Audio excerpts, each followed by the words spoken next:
Waktu kecil, kita takut jatuh saat bersepeda, takut dimarahi saat hujan-hujanan, takut pula untuk berseluncur saat bermain. Tapi setelah beranjak dewasa, rasa takut itu terasa berbeda. Takut kehilangan pekerjaan, takut tidak mendapatkan pekerjaan, takut kehilangan produktivitas karyawannya, atau bahkan takut kalah saing dengan teknologi. Satu-satunya cara biar nggak lagi takut adalah berubah. Menambah nilai-nilai baru melalui soft skills maupun digital skills yang relevan demi beradaptasi dalam era yang dinamis ini. Kami dapat mendukung setiap perubahan baik yang dilakukan, memberantas rasa takut, selalu siap bertahan di segala kondisi dengan nilai baru yang dimiliki. Karena bagi kami, 1+1 bukan sama dengan 2, melainkan 3. Bersama kita bangun nilai baru.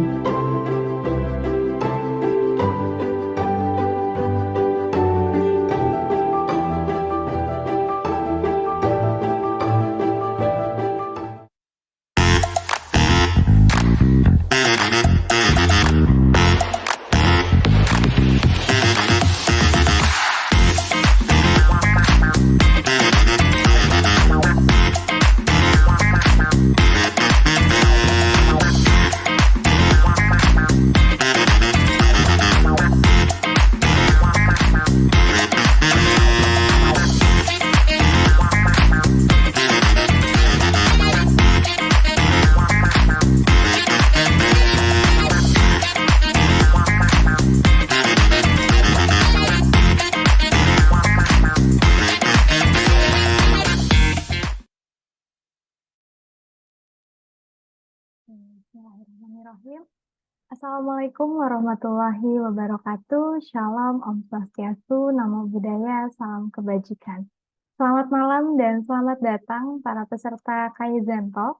Terima kasih banyak sudah hadir di kegiatan kita pada malam hari ini. Sebelumnya saya ingin menanyakan kabar terlebih dahulu. Gimana nih kabarnya Bapak, Ibu, Kakak, adik, dan teman-teman semuanya? Semoga selalu dalam keadaan sehat dimanapun kalian berada. Baik, saya sebelum memasuki acara, saya ingin menyapa-nyapa terlebih dahulu teman-teman yang sudah bergabung di webinar kita malam hari ini.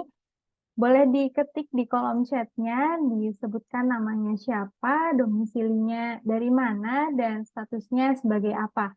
Apakah sebagai mahasiswa atau sudah bekerja. Boleh dicantumin di kolom chatnya agar kita bisa saling berkenalan dan saling membangun relasi, bahkan bisa saling berkolaborasi. Oke, boleh nih dicantumin di kolom chatnya. Teman-teman yang sudah bergabung. Di sini sudah ada Kak Desi. Halo, selamat malam Kak Desi. Ada Kak Gali, ada Kak Erwin, ada Kak Rizkika, ada Kak Didik, dan mungkin teman-teman semua yang lain segera bergabung di kegiatan kita pada malam hari ini. Oke, baik. Sambil menunggu teman-teman yang lainnya bergabung, izinkan saya memperkenalkan diri. Saya Alaya Firiski mendapatkan kehormatan untuk menjadi host dan moderator dalam kegiatan Kaizen Talk pada malam hari ini dengan tema Creativity in Teaching and Process Optimization with Kaizen Approach. Oke, baik. Halo Kak Didik, selamat malam dari Salatiga. Hai, selamat malam Kak Didik, gimana di Salatiga? Apakah hujan di malam hari ini? Oke, baik. Sebelum kita memasuki inti acara, saya ingin bertanya sekali lagi nih kepada teman-teman semuanya yang sudah bergabung. Adakah di sini yang sudah tahu apa itu Kaizen? Atau jika teman-teman mendengar kata Kaizen, apa sih yang terlintas di pikiran teman-teman? Boleh yuk diramein di kolom chatnya, adakah yang sudah tahu atau belum? Sepertinya malu-malu nih ya, teman-teman yang sudah bergabung. Oke, izin saya langsung menjawab. Oh, di sini ada kabar, Mas. Oke, oke deh. Baik, jadi kaizen itu berasal dari dua kata, kai yang artinya berubah dan zen yang artinya baik. Jadi kaizen room ini hadir untuk membantu dan menjadi solusi perbaikan sumber daya manusia yang dimiliki di setiap lini organisasi, mulai dari korporasi, pemerintah hingga sekolah serta perguruan tinggi melalui peningkatan kecakapan dari kompetensi yang relevan dengan kebutuhan masa kini. Nah, jika teman-teman ingin mengetahui informasi lebih jauh, teman-teman boleh banget mengakses link yang ada di bio Instagram kita di @kaizenroom. Baik, supaya kelas kita pada malam hari ini bisa berjalan dengan kondusif, saya akan membacakan beberapa tata tertib yang bisa teman-teman perhatikan selama acara berlangsung. Yang pertama, teman-teman dimohon untuk mematikan mic atau dalam keadaan mute selama sesi ini berlangsung sampai waktu dipersilahkan untuk open mic. Yang kedua, selama sesi berlangsung, teman-teman boleh mengajukan pertanyaan melalui kolom chat, namun pertanyaan teman-teman akan kita bahas bersama-sama di sesi tanya jawab.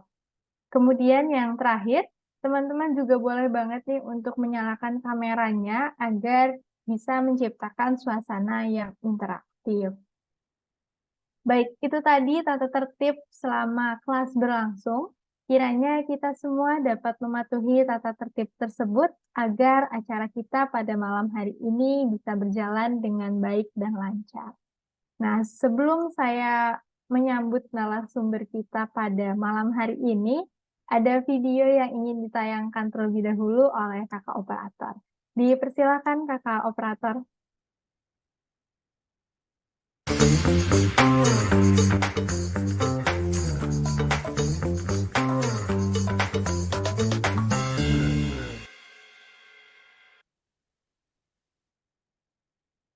Oke, terima kasih kakak operator. Nah, di video tadi sudah terlihat jelas siapa sih narasumber kita di malam hari ini. Baik, tanpa berlama-lama lagi, langsung saja kita panggilkan Kak Zul Haidir selaku Content Creator dan CEO Pena Enterprise. Halo Kak Zul. Halo, malam, Alia. Selamat malam Kak Zul. Gimana kabarnya hari ini Kak Zul? Alhamdulillah, kabar baik-baik saja. Alaya, gimana kabarnya? Alhamdulillah, kabar baik juga. Posisi live malam hari ini di mana nih Kak? Posisi live-nya dari bulan. Oh, canda dong. Dari Depok, Kak Alaya. Oke deh. Baik, untuk materi malam hari ini udah aman banget dong ya? Aman-aman. Insya Allah. Amin. Baik, mungkin langsung saja nih teman-teman kita persilahkan Kak Zul untuk memaparkan materinya. Dan saya ingatkan sekali lagi Kak Zul untuk waktu pemaparannya 40 menit dan izin saya mengingatkan jika waktu pemaparannya sudah hampir habis. Baik, panggung virtualnya saya persilahkan. Oke, baik. Terima kasih banyak, Kak Alaya, atas waktunya. Dan saya ingin mengucapkan terima kasih banyak sekali lagi ya kepada teman-teman semua yang sudah bersedia menyempatkan waktunya di malam Sabtu yang kalau di tempat saya agak panas ya. Tadi saya lihat juga Pak Didi mengatakan bahwa sama seperti wilayah di Indonesia pada umumnya, kita semua merasakan musim kering ya, jadi memang agak panas. Rata di Indonesia agak panas, tapi semoga musim hujannya segera datang ya Pak Didi ya. Jadi kita bisa merasakan hawa-hawa dingin kembali mungkin kali ya. Oke, baik. Teman-teman semua, Bapak Ibu sekalian yang saya hormati, terima kasih banyak sekali lagi sudah menyempatkan waktunya di sesi kita di malam hari ini. Saya izin untuk sedikit memberikan informasi ya berkaitan dengan topik atau tema yang akan kita bawakan pada malam hari ini. Saya izin untuk langsung share screen saja ya berkaitan dengan topik atau tema kita di malam hari ini. Dan saya juga ingin untuk mengajak teman-teman semua karena topik atau tema kita malam hari ini itu banyak, kita bakalan banyak berdiskusi bareng nih teman-teman ya. Jadi silahkan Jika ada yang ingin langsung raise hand atau yang ingin buka mic, buka mikrofonnya, buka chat ataupun juga ingin berkomentar di chat box, boleh banget langsung diaktifkan saja ya semua hal yang ingin didiskusikan, karena topik atau tema kita malam hari ini adalah berkaitan dengan mengajar ya, atau teaching atau learning atau apapun itu yang kita katakan sebagai proses belajar mengajar. Nah, sebenarnya yang ingin kami sampaikan pada malam hari ini itu berkaitan dengan apa yang kita anggap sebagai proses pengajaran atau cara-cara yang kita harapkan, yang kita terima di bangku sekolah, yang kita terima di bangku perkuliahan misalnya, dari seorang guru, dari seorang tenaga pendidik, yang mana dari cara-cara tersebut mungkin bisa membangkitkan gairah gitu ya, gairah atau passion dari muridnya untuk ngikutin, untuk bersemangat kembali dengan topik-topik pembelajaran yang akan diberikan oleh si guru atau tenaga pendidik tersebut. Nah, berkaitan dengan hal itu, mungkin perlu banyak hal yang akan bisa dikatakan perlu banyak yang menjadi pekerjaan rumah buat kita semua. Karena kami yakin dunia pendidikan di Indonesia sampai sekarang, Bapak Ibu sekalian juga mungkin sepakat, perlu banyak hal yang mungkin yang dirasakan oleh teman-teman semua dari bangku sekolahnya dulu, dari bangku SMP, SMA-nya, atau bahkan dari bangku SD-nya dulu, sehingga bisa seperti sekarang itu ada hal-hal yang memang dirasa kurang ataupun juga masih perlu banyak hal yang untuk diperbaiki dari hal itu. Nah, berkaitan dengan hal tersebut, saya ingin di malam hari ini untuk kita sedikit berdiskusi ya, teman-teman sekalian, Bapak Ibu sekalian yang saya hormati, yang sudah hadir di kelas kita di malam hari ini, karena kita akan ngomongin banyak tentang cara mengajar dan juga cara belajarnya itu seperti apa. Nah, ini juga berkaitan dengan teaching dan juga kreativitas, dan akan kita coba sambungkan dengan sebuah metode atau filosofi yang digunakan oleh kami sendiri di Kaizen Room, yaitu filosofi Kaizen itu sendiri. Nah, tadi juga sudah dijelaskan di awal oleh Alaya ya, Kaizen itu adalah apa? Kaizen itu arti secara harafiahnya adalah berubah menjadi lebih baik. Nah, berubah menjadi lebih baik dalam hal kreatif di pengajaran itu seperti apa?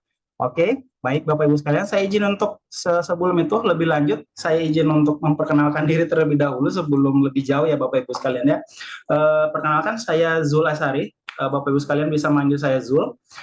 Sekarang aktif sebagai CEO dari Pen Enterprise. Pen Enterprise adalah media promosi untuk UMKM dan juga bisnis yang dijalankan oleh teman-teman disabilitas. Dan juga saya aktif sebagai business trainer di Kaizen Room, yang mana Kaizen Room adalah human resource konsultan yang banyak membantu teman-teman di korporasi, di pemerintahan, dan juga di sektor-sektor pendidikan. Dan juga saya pernah aktif ya gitu ya di Rumah Perubahan dan juga Jakarta Creative Hub sebagai sociopreneur kontributor dan juga co-office kontributor. Dan sekarang saya aktif sebagai host dan fasilitator di Creative Station dan juga instruktur soft skill di Bangkit Academy. Baik, mungkin itu saja perkenalan singkat dari saya Bapak Ibu sekalian.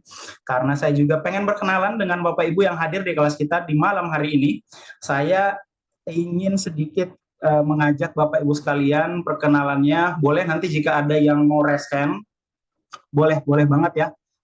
Kita kasih akses untuk unmute ya, untuk mikrofonnya, ataupun juga mau melalui meeting ya, chat meeting, chat box, boleh banget Bapak Ibu. Perkenalannya, saya ingin Bapak Ibu sekalian untuk menjawab pertanyaan ini. Mari kita mulai. Oke. Ada yang bisa menjawab pertanyaan ini, Bapak Ibu? Berapa banyak jumlah SPBU yang ada di Jakarta? Pertanyaannya mungkin sedikit tidak masuk akal, tapi saya izin untuk meminta waktu menitnya teman-teman semua untuk kita berdiskusi berkaitan dengan ini. Boleh? Ada yang mau raise hand? Boleh? Silakan. Ibu Desi, Mas Gali, siapa lagi? Ada Pak Didi, Pak Erwin, atau Pak Nurul Aida. Boleh silakan. Ada yang mau raise hand jika ingin mencoba menjawab pertanyaan ini? Yuk. Boleh ya, kita menunggu 1 menit ya, Kak Alaya ya. Boleh, Kak. Menurut saya lebih dari Hmm, 100 kayaknya. lebih dari 100. Oke. Ada lagi yang lain.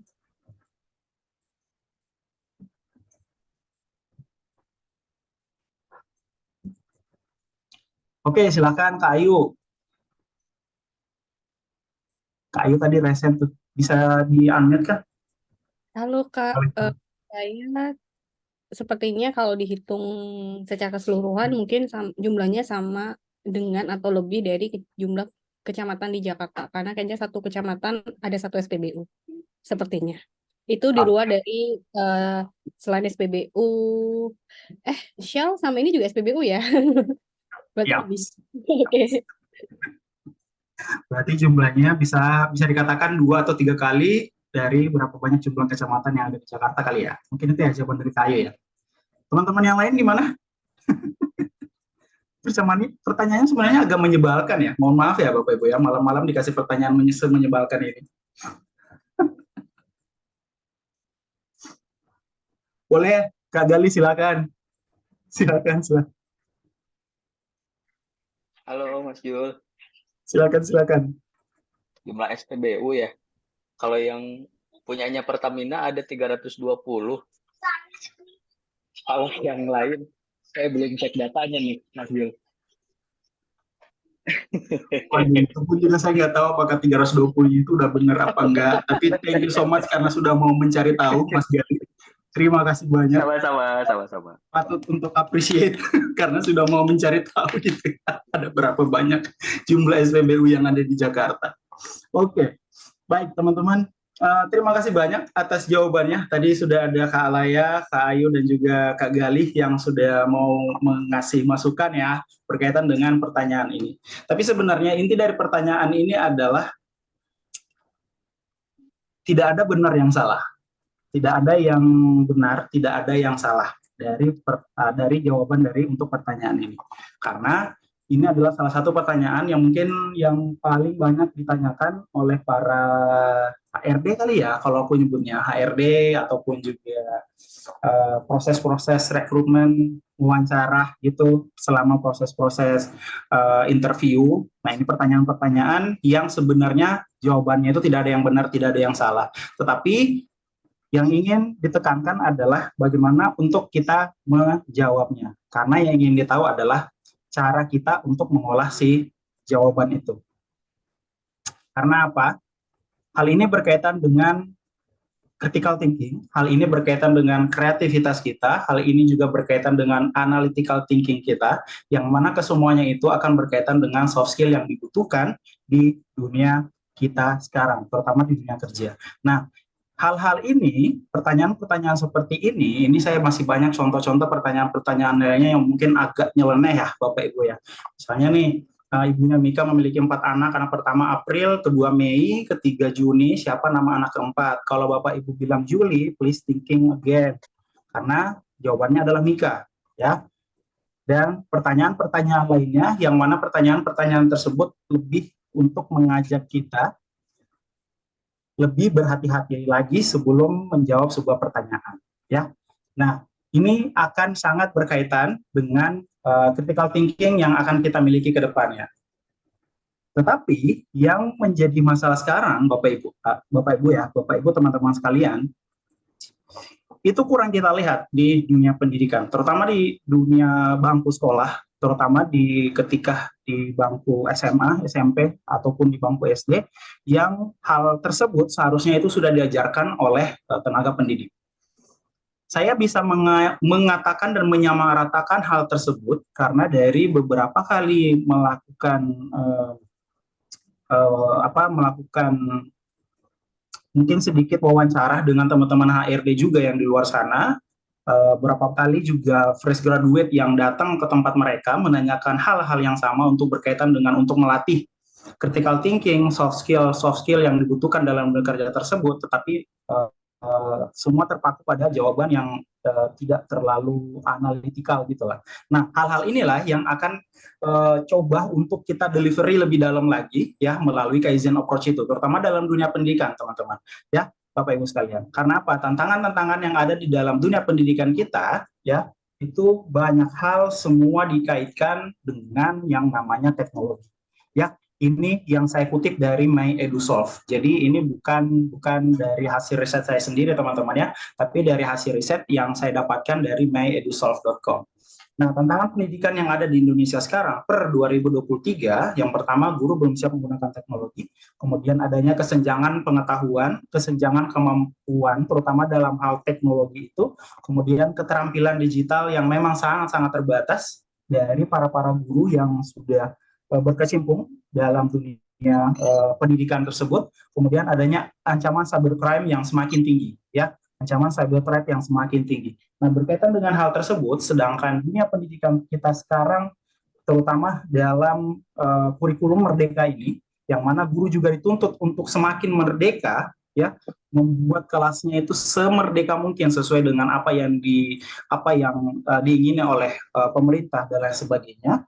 Tetapi besarnya informasi yang kita terima, cara kita untuk mendapatkan metode-metode pengajaran yang baru ini melalui teknologi digital juga semakin terbuka lebar dan terbuka luas, tetapi masih banyak kesenjangan, ya, masih banyak kesenjangan terutama dalam hal teknologi tersebut, Bapak Ibu sekalian. Nah, berkaitan dengan hal itu, saya ingin untuk kita lihat ini adalah beberapa hal yang sudah dilakukan oleh Bapak Ibu guru yang saya kutip dari media sosial, yang mana mungkin kalau kita lihat dan kita bandingkan, saya bisa katakan ini tidak saya dapatkan ketika saya di bangku sekolah dulu. Tetapi sekarang ini video-video masih baru ya, berarti 2023 ini di antara kelas 4 apa kelas 5 gitu ya.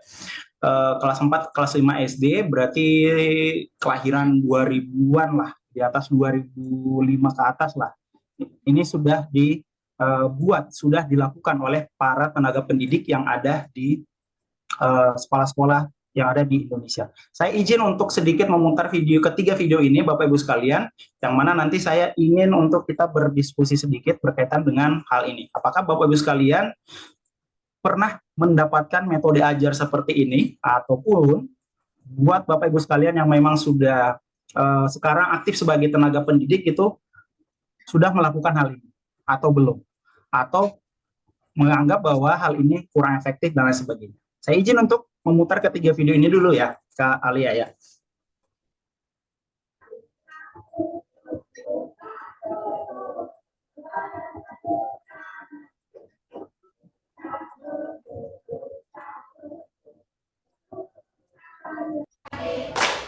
Digulung-gulung, digulung-gulung, sampai tertawa, ha ha.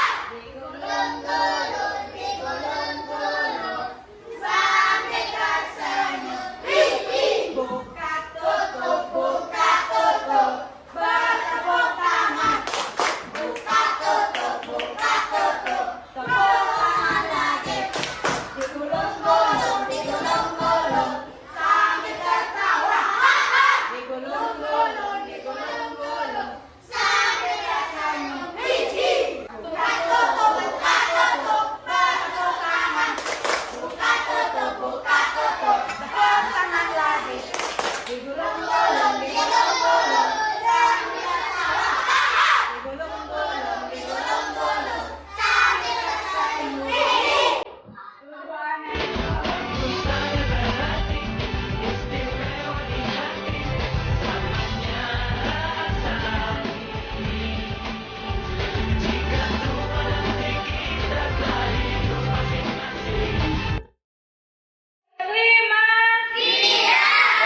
lagi? Siapkah kita untuk belajar hari ini? Hal-hal inilah yang banyak dilakukan oleh tenaga pendidik atau Bapak Ibu guru yang sekarang aktif sebagai guru di beberapa sekolah dasar yang banyak beredar terutama di platform TikTok ya. Yang banyak beredar terutama di platform TikTok berkaitan dengan cara-cara ajar yang mereka anggap itu bisa membangkitkan gairah anak muridnya untuk mau ikut belajar dan lain sebagainya tersebut. Tetapi dari banyaknya hal-hal yang kita lihat ini, saya yakin Bapak Ibu guru atau saya yakin tenaga pendidik yang ada di luar sana, karena sering melihat hal tersebut, mungkin ada yang sempat merasa, dan bukan mungkin ya, karena ini memang sudah dari hasil riset juga dari beberapa kelas-kelas yang saya datangi, kemudian berdiskusi dengan para Bapak Ibu guru dengan adanya kurikulum merdeka ini. Yang menjadi masalah dari Bapak Ibu guru sekarang adalah adanya rasa kurang pede, ya, karena informasi yang diterima itu terlalu banyak, informasi yang dilihat itu terlalu luas, terlalu lebar, dan lain sebagainya, sehingga membuat banyak komentar-komentar, terutama dari netizen yang menganggap bahwa, wah, cara ajar yang saya tunjukkan di ketiga video sebelumnya ini tuh, wah ini kayaknya keren nih kalau terutama dari orang tua siswa, ini kayaknya keren nih kalau kayaknya gurunya seperti ini aja deh semuanya, atau seperti video yang ketiga ini, sepertinya gurunya kalau seperti ini, anak saya untuk belajar matematika pun, belajar hukum termodinamika dan lain sebagainya itu kayaknya aman-aman aja dan lain sebagainya. Nah, itulah yang menghasilkan membuat beberapa guru merasa tidak percaya diri dengan dirinya gitu ya, dengan metode-metode ajar yang sudah dilakukan selama ini, karena mereka pasti menganggap dirinya apakah kompetensi saya sudah cukup dengan yang sudah saya lakukan sekarang, apakah saya sudah bagus, apakah kenapa guru lain bisa jago dalam hal untuk menarik perhatian siswa dan lain sebagainya, kenapa guru-guru lain sepertinya itu lebih kreatif, bahkan ada sampai yang mengatakan ya mungkin karena sekolahannya lebih mahal dan lain sebagainya. Tapi hal itu yang menjadi dasar, yang menjadi hal yang mungkin banyak dibagikan oleh para influencer, terutama guru-guru yang aktif sebagai influencer juga. Bahwa yang harus dipahami oleh Bapak Ibu guru sekalian adalah terutama tenaga pendidik dalam hal ini, bahwa metode ajar yang bisa dibagikan kepada setiap siswa itu beragam, gitu ya. Jadi metode pendidikan itu tidak bisa kita samakan, tidak bisa kita seragamkan. Walaupun memang benar bahwa bersikap reflektif dengan apapun yang kita lihat di TikTok, di Instagram, ataupun juga para influencer-influencer guru tersebut, itu perlu untuk kita lakukan, tetapi yang harus kita sadari adalah kebutuhan dari para murid kita di dalam kelas itu berbeda-beda. Ya. Kemudian latar belakang dari murid-murid yang ada di kelas kita juga itu berbeda-beda.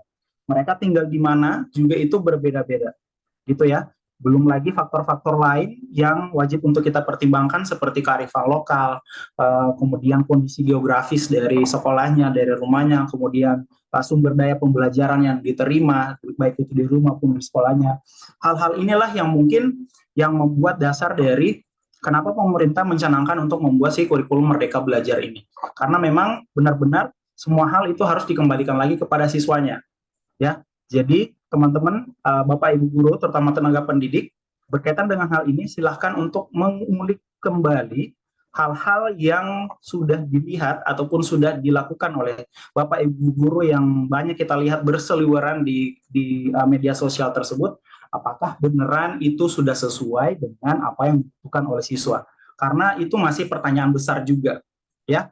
Karena belum tentu kita membuat metode ajar dengan gaya bernyanyi seperti tadi di awal itu sesuai dengan misalnya di daerah pedesaan dan lain misalnya, ya, ataupun di daerah-daerah mungkin agak kota-kota tapi nggak terlalu kota besar gitu. Itu belum tentu Bapak Ibu. Nah, itu semua harus dicoba, harus diketahui oleh teman-teman semua, terutama Bapak Ibu guru, untuk mau mencoba terlebih dahulu, ya. Jadi mudahnya kita mendapatkan informasi-informasi berkaitan dengan cara ajar, berkaitan dengan metode pengajaran, berkaitan dengan cara-cara pedagogi dan sebagainya tersebut, banyak yang bisa kita jadikan contoh. Yang tersisa yang bisa kita lakukan sekarang adalah apakah kita mau untuk mengambil contoh tersebut, ya. Karena itu yang terkadang masih agak miss ya yang dilakukan oleh para bapak ibu guru kita, terutama tenaga pendidik di bangku SMA dan SMP pun juga di bangku SD. Karena hal ini itu berkaitan dengan mau tidaknya bapak ibu guru untuk belajar kembali gitu. Karena ketika masih banyak tenaga pendidik yang menganggap bahwa saya sudah sampai pada tahap ini, saya adalah seorang guru, maka ilmu yang bisa saya bagikan itu dari apa yang saya sudah dapatkan sebelumnya. Padahal sebenarnya ilmu itu kan luas, ya, ilmu itu luas dan bisa dari mana saja, dan hal tersebut nanti yang patut untuk diberikan kepada siswa-siswa tersebut. Nah, dari ilmu yang luas itu, silakan Bapak Ibu sekalian untuk mencoba meramu kembali kira-kira metode-metode mana saja yang cocok.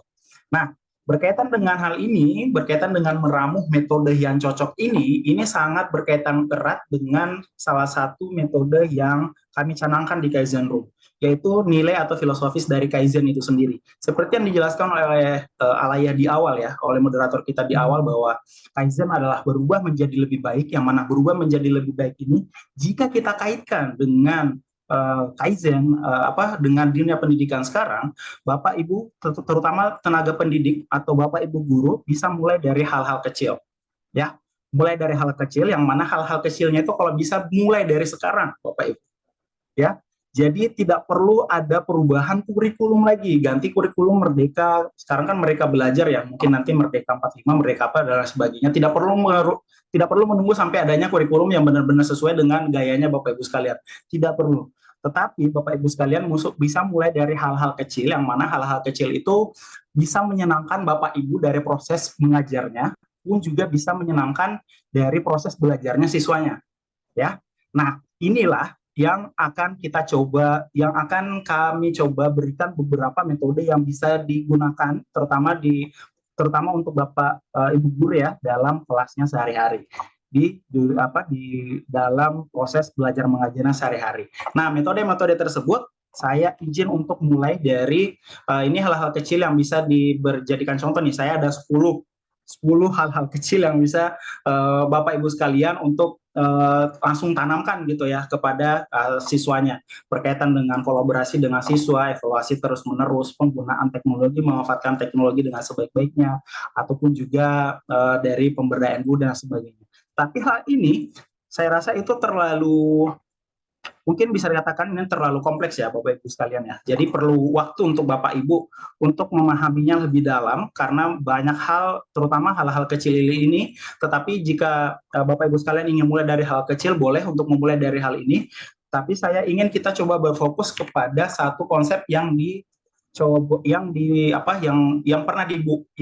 sudah dicanangkan oleh Guy Claxton, yang juga Bill Lucas dan Alan Spencer, ya, The Creativity Habit of Mind, Bapak Ibu sekalian ya, yang mana the Creativity Habit of Mind ini lebih ke arah gimana cara kita untuk membangkitkan sisi berpikir kreatif.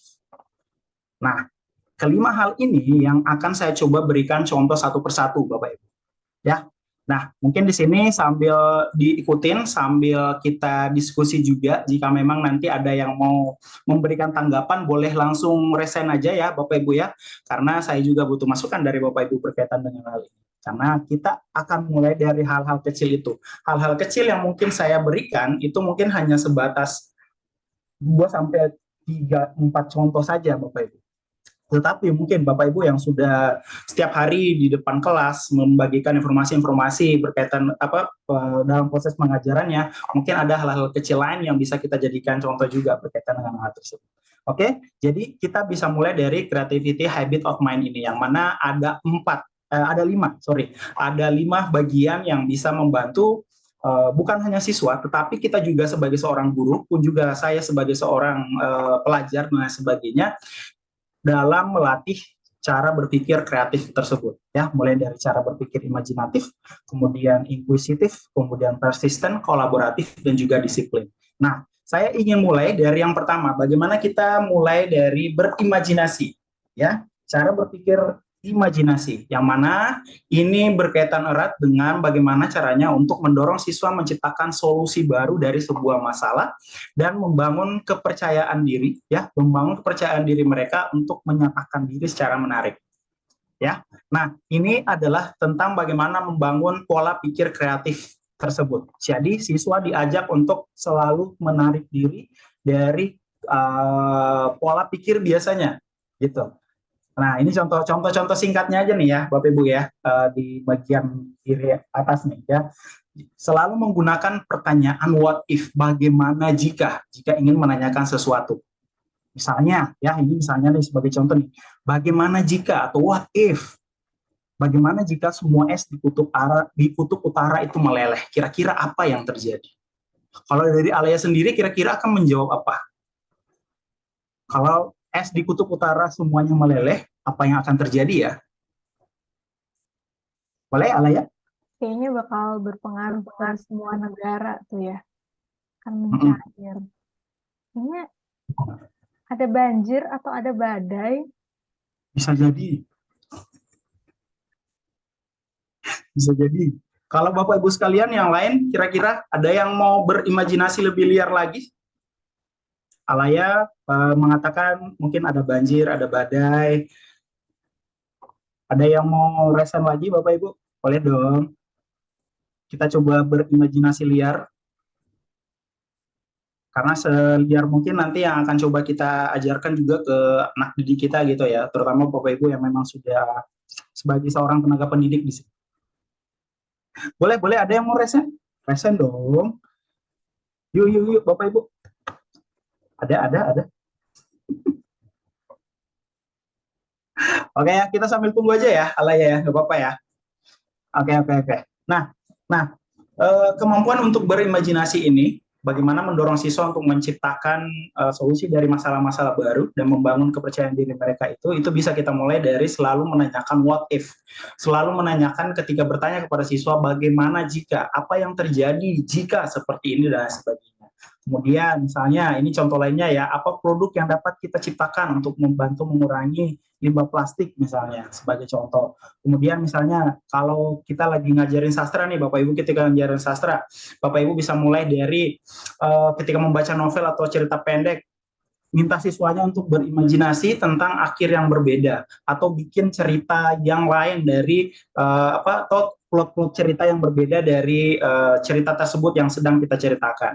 Atau sebagai contoh, apa yang terjadi jika misalnya kita tidak merdeka di tanggal 17 Agustus 1945 untuk pelajaran sejarah misalnya.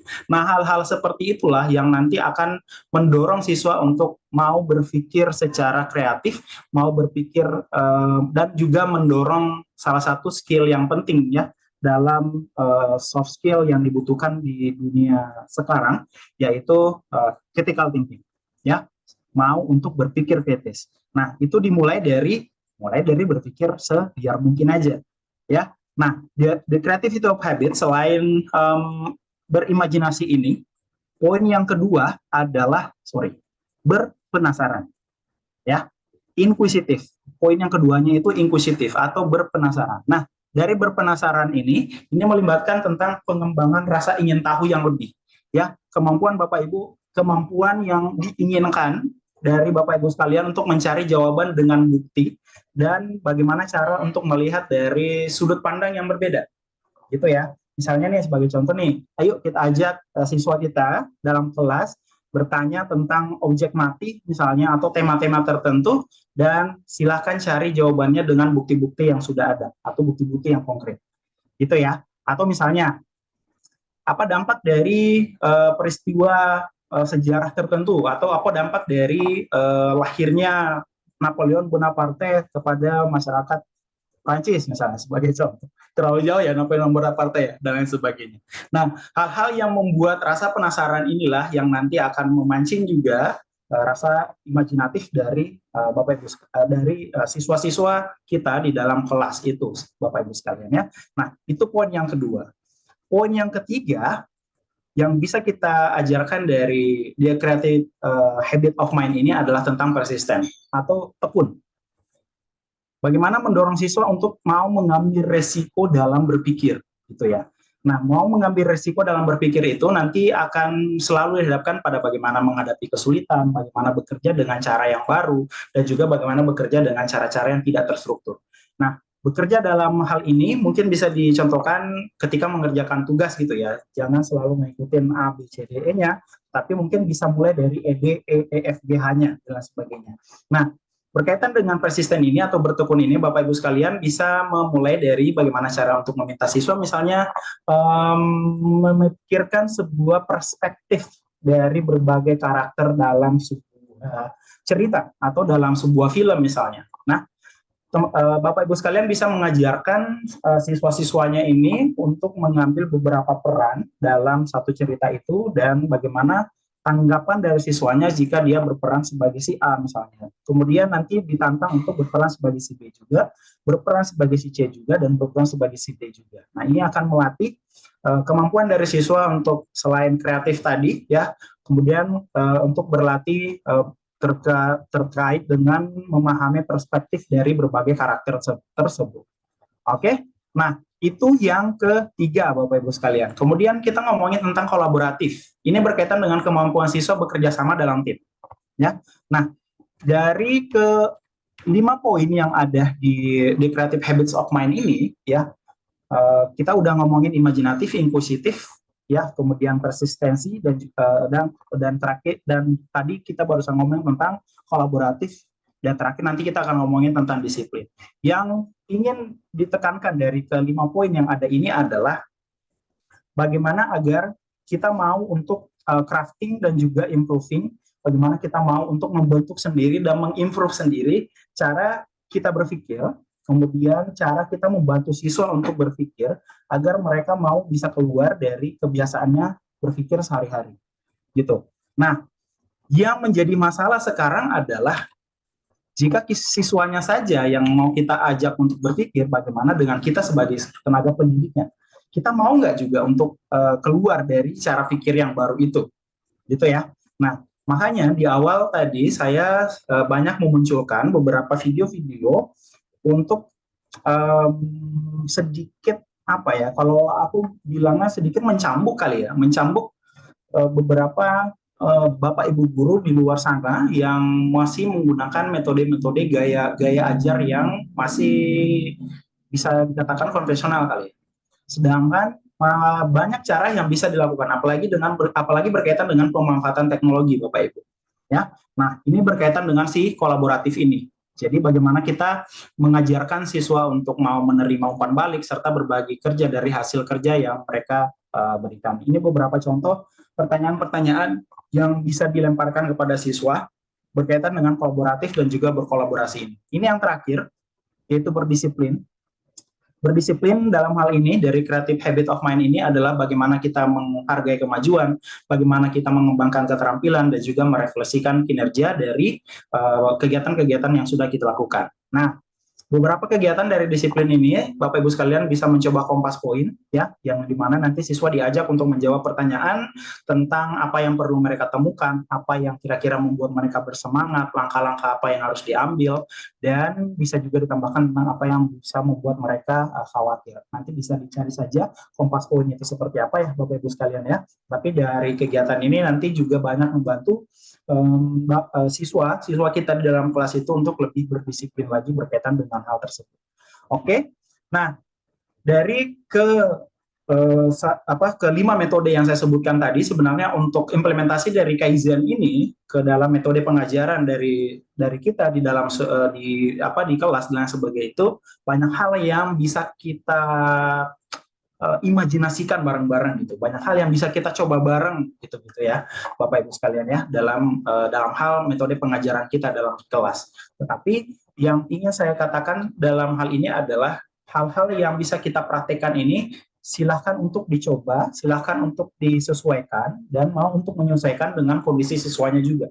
Karena seperti yang saya katakan di awal bahwa apa yang dilakukan oleh guru di daerah Manado, apa yang dilakukan oleh guru di daerah DKI Jakarta, apa yang dilakukan oleh guru di daerah Medan ataupun di Kalimantan, Papua dan lain sebagainya, itu tidak bisa kita samaratakan jika metodenya sama seperti ini akan sesuai dengan ini dan di daerah ini dan sebagainya. Nah, Metode-metode ini harus dicoba satu persatu, Bapak Ibu.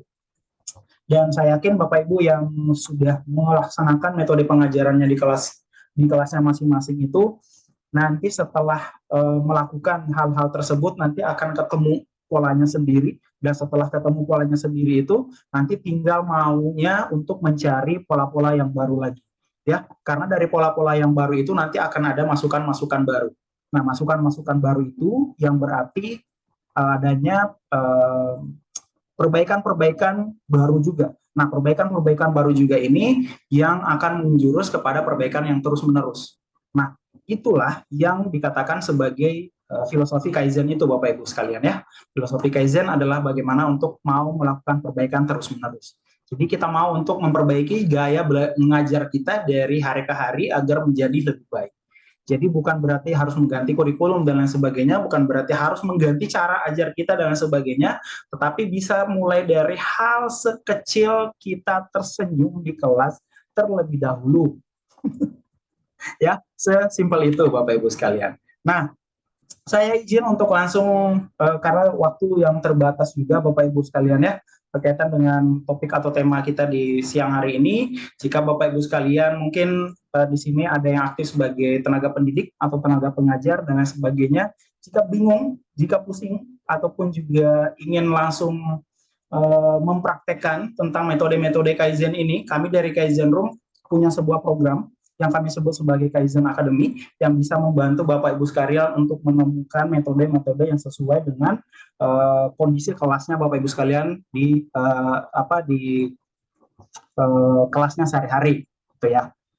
Nah, dari program-program ini mungkin Bapak Ibu sekalian nanti jika ada yang tertarik, kami punya 4 program, yang mana dari keempat program ini kami menyebutnya yang pertama Kaizen Innovative Teaching Experience, atau kami sebut sebagai KAIT, yang mana nanti kita ngomongin gimana untuk membuat metode pedagogic learning for lecturers, untuk guru, dan juga implementasinya guru sebagai pendidik, sebagai fasilitator dalam proses belajar mengajar seperti apa, dan juga berkaitan dengan peningkatan keterlibatan siswa dalam pembelajaran.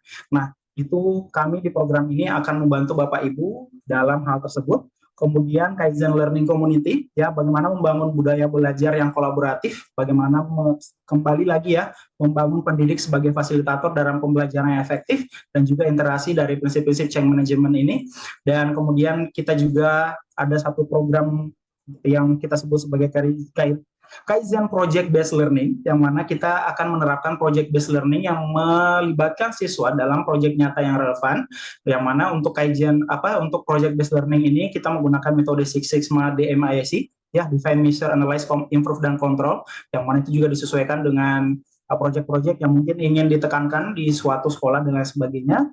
Pun juga proyek yang terakhir atau program yang terakhir kami menyebutnya Keeping Up with Shoshin, yang mana ini penerapan prinsip Shoshin juga, ya, ini Kaizen dan Shoshin merupakan satu filosofi yang sama dari Jepang juga Bapak Ibu ya, dalam proses yang mana prinsip Shoshin ini akan kita coba terapkan dalam proses belajar mengajar, dan kembali lagi implementasi pendidik sebagai fasilitator itu dalam melibatkan siswa untuk proses pembelajarannya untuk lebih efektif lagi.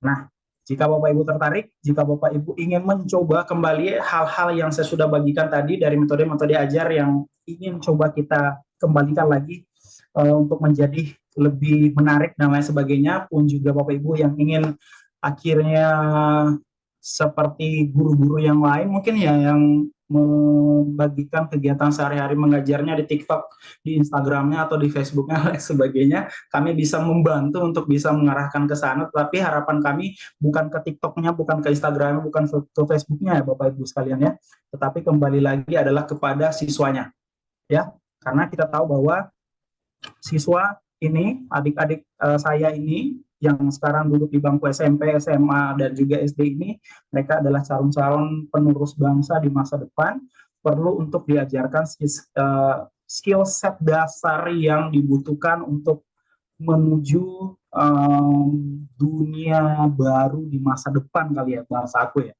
Semua nggak tahu kita bahasanya Bapak Ibu itu seperti apa, tapi intinya adalah bagaimana agar kita mempersiapkan SDM unggul di masa depan mulai dari sektor pendidikan ini Bapak Ibu. Nah, jika tertarik Bapak Ibu sekalian bisa get in touch ke kami, silakan hubungi kami di sini, boleh di screenshot saja untuk WhatsApp dan juga email dari kami, pun juga bisa searching kami di kaizenroom.id untuk berkaitan dengan hal tersebut. Mungkin ada yang ingin didiskusikan lebih lanjut, silahkan untuk hubungi kami lebih lanjut. Pun juga ingin lebih tahu berkaitan dengan program yang saya sebutkan tadi di slide sebelumnya, ya silakan langsung DM aja, silakan langsung WhatsApp aja ke kita langsung coba kirimkan proposalnya berkaitan dengan kegiatan-kegiatan yang akan kita laksanakan di Kaizen Academy tersebut.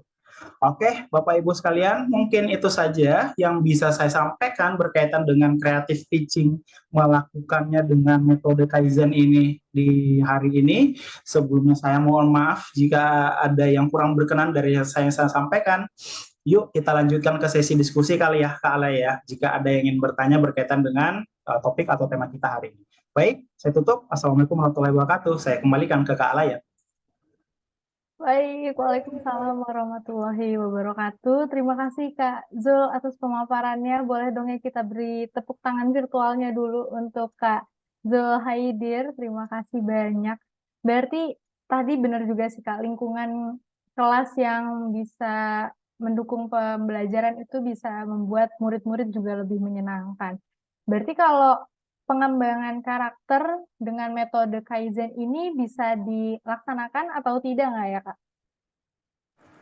Baik, pengembangan karakter sangat-sangat mungkin untuk dilaksanakan berkaitan dengan metode Kaizen ini ya, karena inti dari Kaizen sendiri itu adalah perbaikan terus-menerus. Nah, perbaikan terus-menerus ini yang mana itu mungkin nanti implementasinya itu akan ada, bisa dikatakan itu monitoringnya bisa kita lihat terus-menerus gitu. Jika ada yang kita anggap belum nyampe di sasaran yang kita tuju, gitu ya.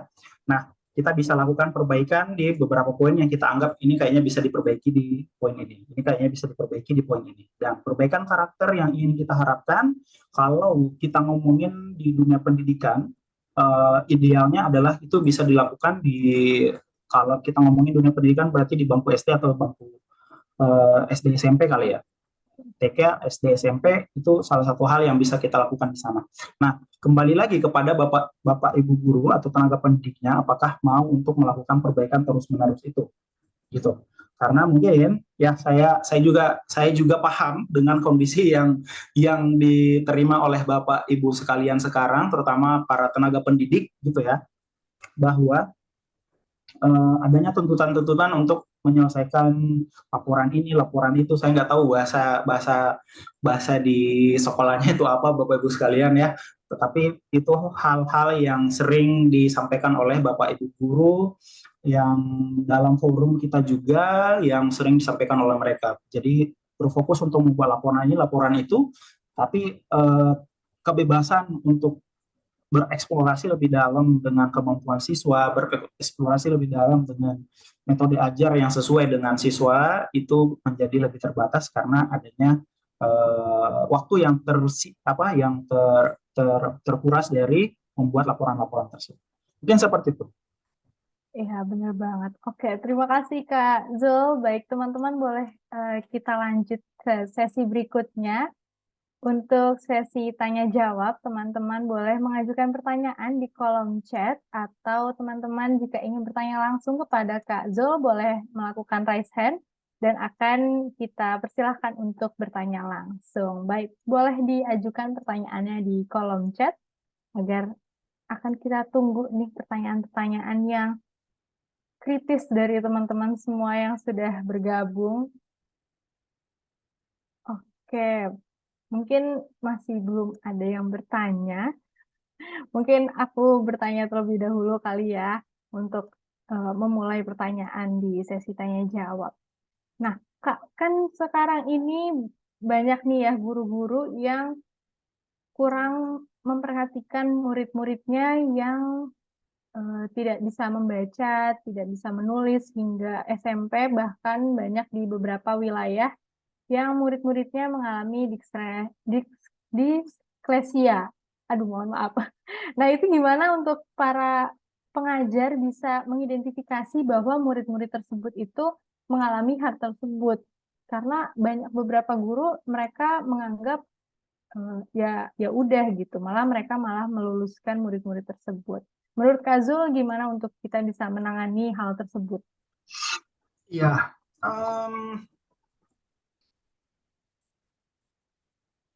jujur, ini jujur ya, salah ya. Ini mungkin salah satu PR paling besar dari tenaga pendidik pun juga sekolah-sekolah yang ada kita sekarang, pun juga dari Kementerian Pendidikan, dari pemerintah, dari semua lembaga-lembaga yang memang concern ke dunia pendidikan itu dan lain sebagainya.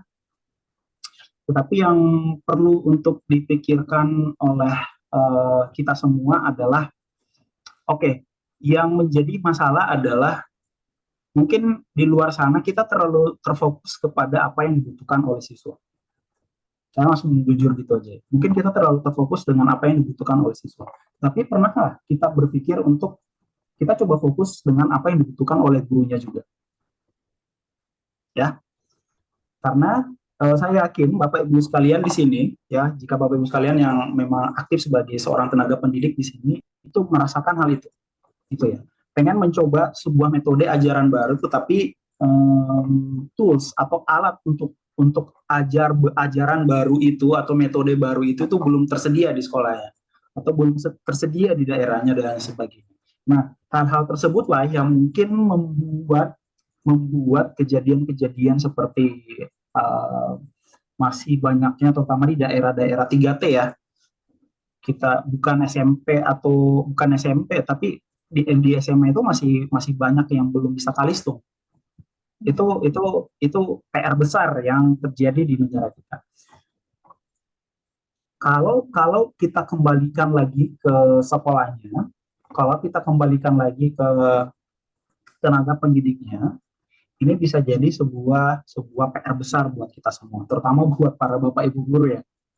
Tetapi yang harus kita sadari juga bahwa proses belajar mengajar itu bukan hanya di sekolah saja, terutama dari bangku TK, SD, SMP gitu ya, pun juga nanti ketika di bangku SMA.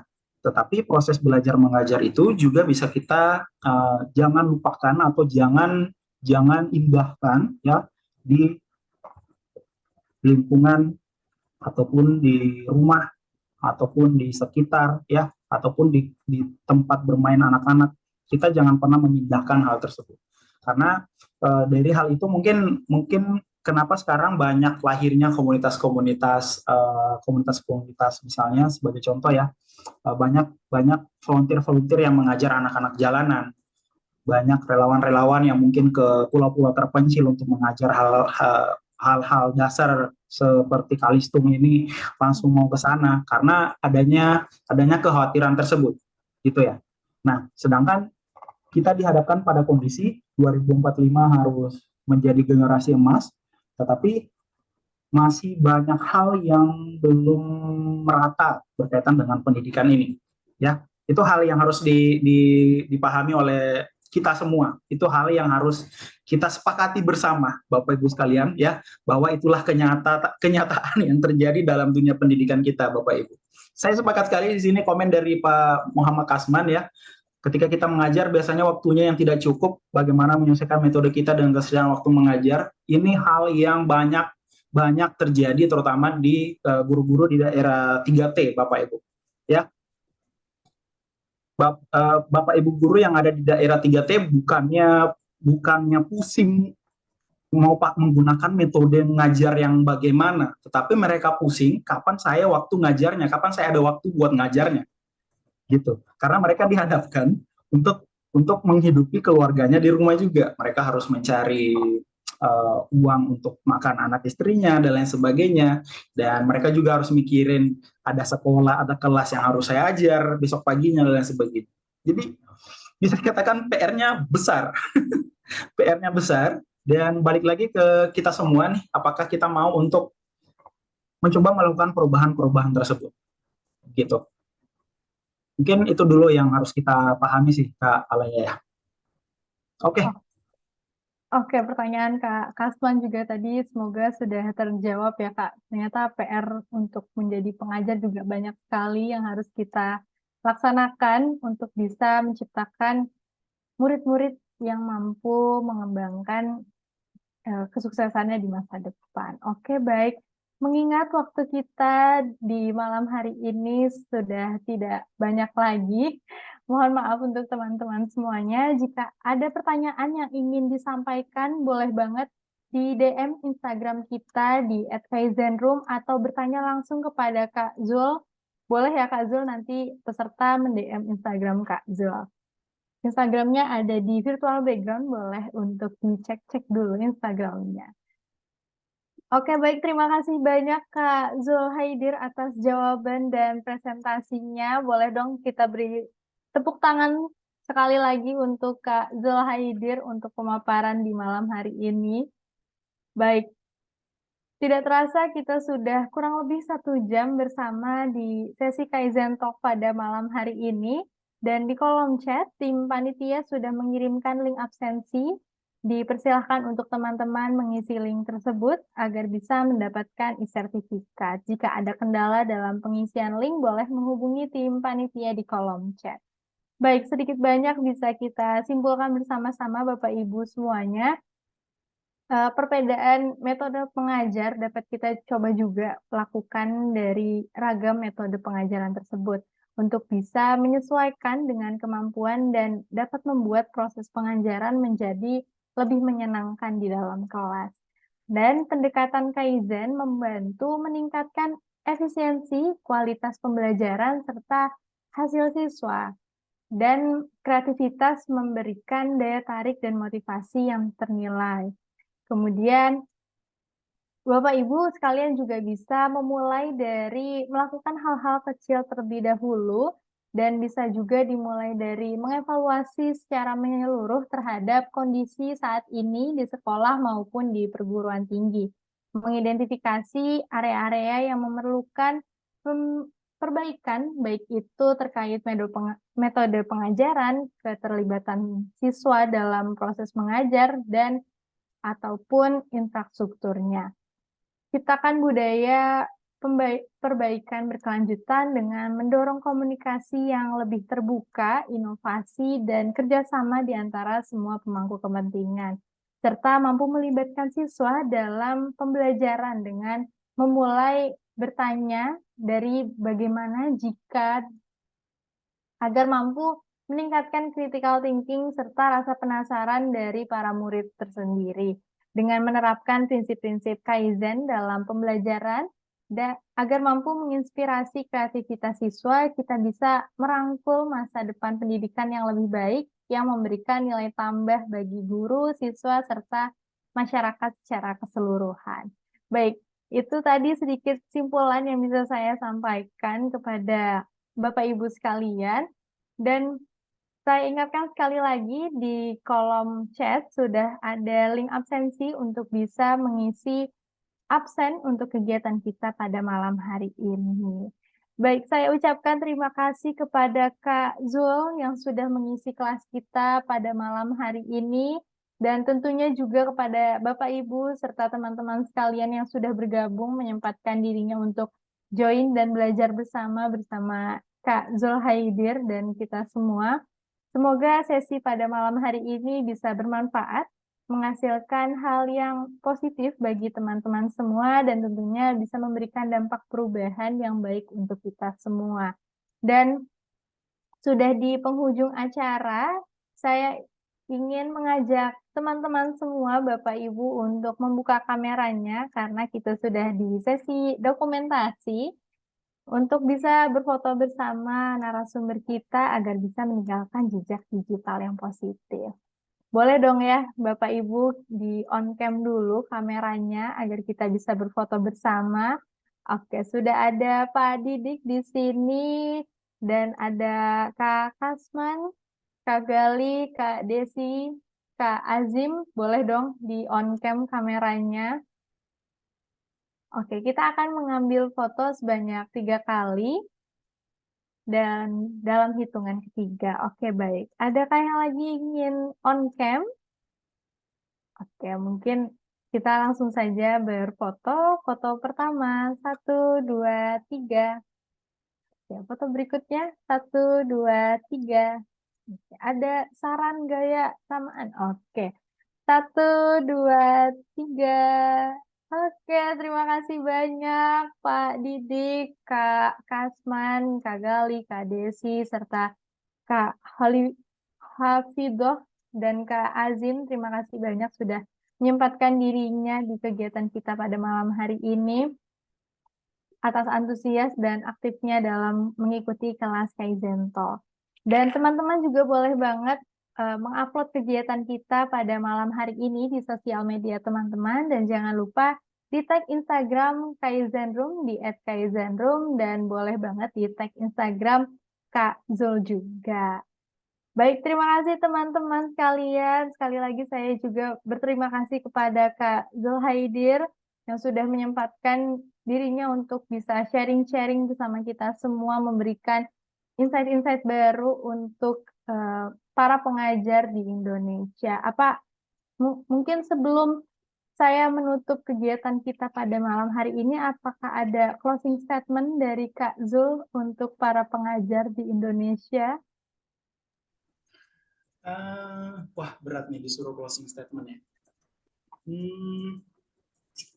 Apa ya? Buat Bapak Ibu sekalian, terutama para Bapak Ibu guru dan tenaga pendidik, silakan coba selalu mencari cara baru.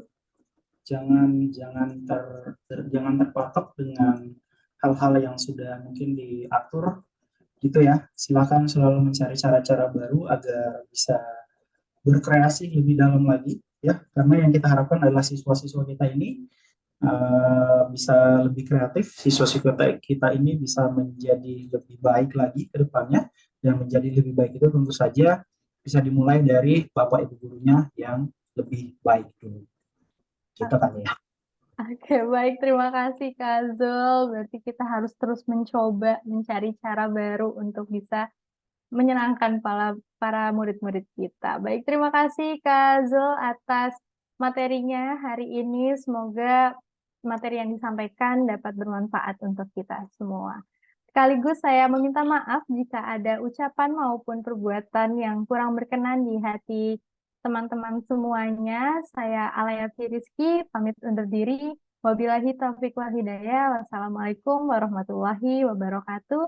Shalom, Om. Santi, Santi Om. Sampai bertemu di Kaizen Talk berikutnya. Selamat malam. Sampai bertemu teman Bapak Ibu semuanya. Terima kasih Kak Zul. Thank you. Terima kasih juga teman-teman semuanya.